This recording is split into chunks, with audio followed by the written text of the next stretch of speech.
안녕하세요. 시청자 여러분께 건강 솔루션을 전해드리는 TV닥터 처방전 이승재입니다. 암 중에 가장 많이 걸리는 게 위암인데요. 그래도 요새는 조기에 발견하면 생존율이 90%에 이른다고 합니다. 그만큼 조기 발견, 조기 치료가 무엇보다 중요할 것 같은데요. 오늘 이 시간 위암의 조기 치료에 대해 알아보겠습니다. 소아기내과 전문의 이길태 선생님과 함께합니다. 안녕하세요. 네, 반갑습니다. 네, 선생님. 우리나라에서 가장 흔한 암이 위암이라고요? 네, 그렇습니다.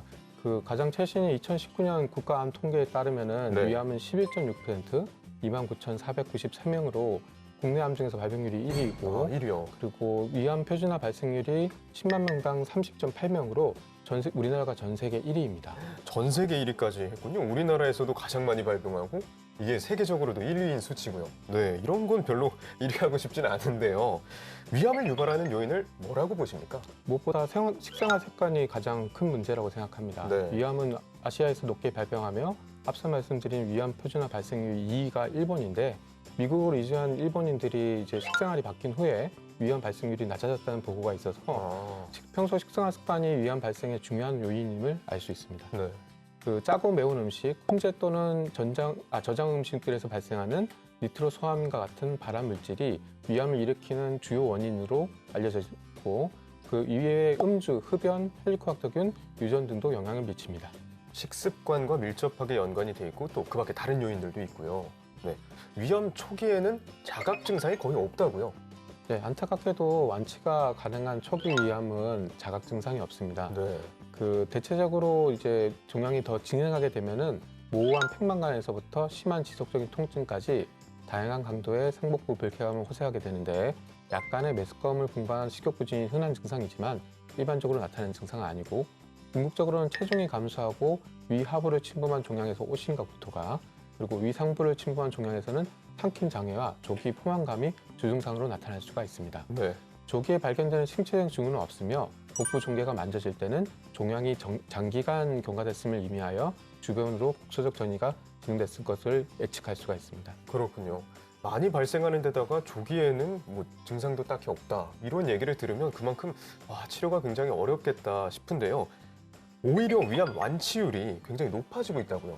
예, 위암 치료 기술이 점점 발전되고 있고 네. 40세 이상의 위검진이 국가검진으로 시행되고 있으며 위질환에 대한 관심 증가에 따라 위암 환자의 70에서 80%가 조기 위암 인점이 완치율에 영향을 주고 있다고 보고 있습니다. 네.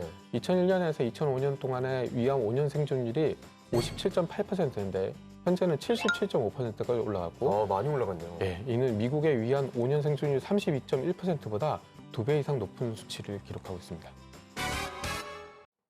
위암과 관련된 사연이 도착했습니다. 선생님께서 사연 잘 들어주시고요. 그에 맞는 처방 내려주시면 됩니다. 예. 네, 사연 들려드릴게요. 안녕하세요. 30대 초반 남성입니다. 얼마 전 회사 건강검진에서 헬리코박터균에 감염됐다는 진단을 받았습니다. 평소에 별다른 특이 증상이 없었는데 치료를 받아야 된다니 걱정되는데요. 헬리코박터균에 감염되면 위암이 생길 확률이 높아진다면서요.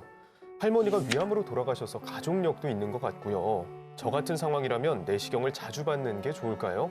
어느 정도 간격으로 받는 게 좋을지 궁금합니다. 라고 사연을 보내주셨습니다. 지금 두 가지를 궁금해 하셨어요. 첫째는 헬리코박터균이 위암을 유발하는가, 영향을 미치는가 이거였고요.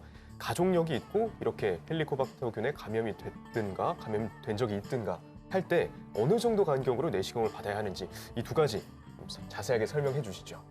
헬리코박터균과 위암과의 상관관계는 연구 결과마다 좀 다른데 네. 3배에서 크게는 10배까지 차이가 난다고 보고 있습니다.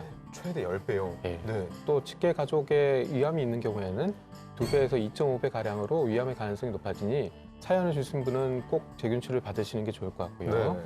내시경상의 위 상태가 좋지 않으시다면 일반적인 2년 단위의 위 검진보다 검시 간격을 좀 단축시키시는 것이 좋을 것 같습니다. 그렇군요. 선행되는 치료를 먼저 꼭 하시고 그리고 2년 단위보단 조금 더 당겨서 검사하라 이런 말씀이시네요. 예, 그렇습니다. 네. 근데 암이라고 하면 수술해야 되나 이런 생각부터 듭니다. 그런데 요즘은 꼭 그렇지도 않다고요. 예, 위암 환자의 70에서 80%가 조기 위암으로 그중 상당수가 내시경 점막하 방위술 등의 내시경 치료로 완치 효과를 보고 있습니다. 네. 내시경 점막하 방위술에 대해 간단히 설명드리자면은 네. 유의벽은 5개의 층으로 이루어져 있는데 그중에 두 번째 층인 점막하층을 내시경으로 도려내는 방법입니다. 장기의 소실 없이 완치가 가능하고 입원 기간도 3박 4일 정도로 짧은 것이 장점이 있습니다. 완치까지 가능한데 입원 기간도 짧다. 그렇군요. 근데 다 이렇게 할 수 있다면 좋겠지만 사실 그렇지 않잖아요. 내시경 치료로 할 수 없는 게 있을 것 같은데요. 내시경적으로 완전히 제거할 수 있고 림프절 전이의 가능성이 거의 없는 경우에만 내시경 치료를 시행하고 있습니다. 네. 그래서 동경의 크기가 크거나 궤양의 발생 등으로 위암이 진행된 경우에는 내시경 치료를 시행할 수가 없습니다. 네, 그렇군요. 암은 또 많이 재발되곤 하잖아요. 그래서 내시경 치료를 했을 때도 좀 재발이 많이 되나 이게 궁금하거든요. 예, 그 내시경으로 완전 절제 시의 재발률은 문병소의 재발은 10년에 1% 정도로 수술적 치료와 비슷한 수준입니다. 네. 하지만 이제 위시술 부위 외에 다른 곳에 암이 생기는 이소성 위험이 더 흔하게 보고되고 있는데 매년 1% 정도 발생합니다. 따라서 시술을 받고 난 다음에는 위내시경을 자주 받는 것이 권유가 됩니다. 내시경 치료를 한 다음에도 위내시경을 좀 자주 받아야 되는군요. 위암 치료 후에는 물론이고 이걸 예방하기 위해서라도 평소에 관리하는 게 무엇보다 중요할 것 같습니다. 그래서 생활에 좀 도움이 될 만한 그런 말씀을 해주신다면요? 대한암예방학회에서 나온 한국인 위암 예방 건강 수칙이 있습니다. 싱겁게 먹는다, 가공식품과 혼재식품 섭취를 줄인다, 불에 태운 고기 섭취를 줄인다, 신선한 채소와 과일을 충분히 섭취한다, 알코올 섭취와 흡연을 줄인다, 식사 후에 바로 눕지 않는다, 개인 접시를 사용한다입니다. 2년마다 국가검진 하시는 거 잊지 마시고 가족력 또는 위에 취약점 있으셨던 분들은 검진 주기를 짧게 가져가시는 것이 좋겠습니다. 이번 코너는 OX 퀴즈로 긴가민가 알쏭달쏭한 건강 속설을 올바르게 알아보는 시간입니다. 선생님 문제 내주시죠. 네, 첫 번째 문제입니다. 수면 내시경이 일반 내시경에 비해서 정확도가 떨어진다. 수면 내시경이 일반 내시경에 비해 정확도가 떨어진다. 근데 아무래도 자고 있으니까 소통이 안 되잖아요. 그리고 뭔가 어떻게 이루어지는지 내가 못 보잖아요. 그래서 괜히 그럴 것 같다는 느낌이 들어서 저는 답 O 해보겠습니다. 안타깝게도 정답은 X입니다. X군요. 예. 그러면 별로 차이가 없는 건가요? 예, 수면 내시경 시의 수면은 전신 마취가 아니기 때문에 수면 시에 과도하게 움직이시는 분들이 있어서 그런 오해가 생긴 것 같고요. 막 뒤척이니까요. 예, 그렇죠.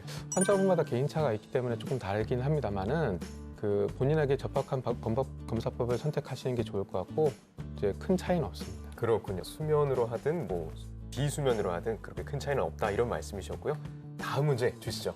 다음 문제입니다. 위궤양이 심해지면 위암이 된다. 근데 뭐든 놔두면 이게 병을 키운다 이런 얘기를 하잖아요. 그러니까 심한 위궤양도 놔두면 저는 뭔가 영향이 있을 것 같아서 답 O 해보겠습니다. 이것은 아닙니다. X입니다. 그래요? 예.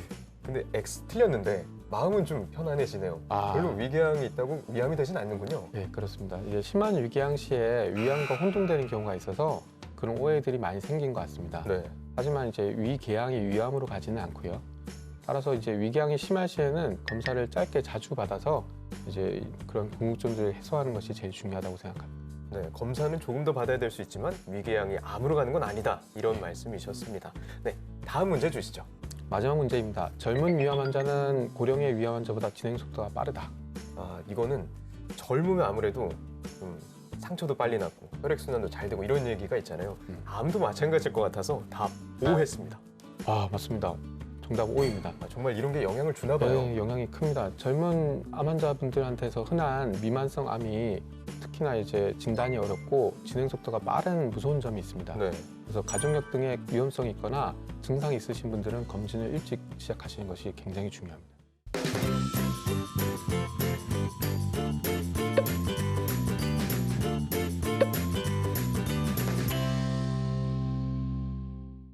TV닥터 처방전, 오늘은 위암에 대한 궁금증 풀어봤는데요. 어느덧 마칠 시간이 됐습니다. 선생님 마지막으로 한 말씀 부탁드립니다. 네, 내시경에 관해서 막연하게 공포감을 가진 분들이 많습니다. 내시경은 생각보다 힘든 검사가 아니고 검사를 통해서 알 수 있는 것들이 많습니다. 이 내시경을 포함해서 국가검진은 미루지 말고 꼭 받으셨으면 좋겠습니다. 네, 선생님 오늘 말씀 감사합니다.